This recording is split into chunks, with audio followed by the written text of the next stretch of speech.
This video shows you student interaction at college.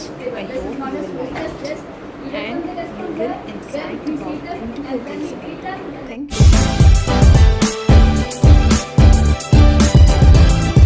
We melt the material in the furnace in that lab and then we pour in the mold temperature.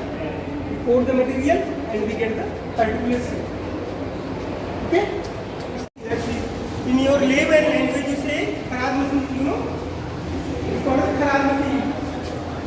And mechanical term it's called a lathe machine. It's a very first machine in the mechanical field. For any mechanical operation, here we can perform many jobs.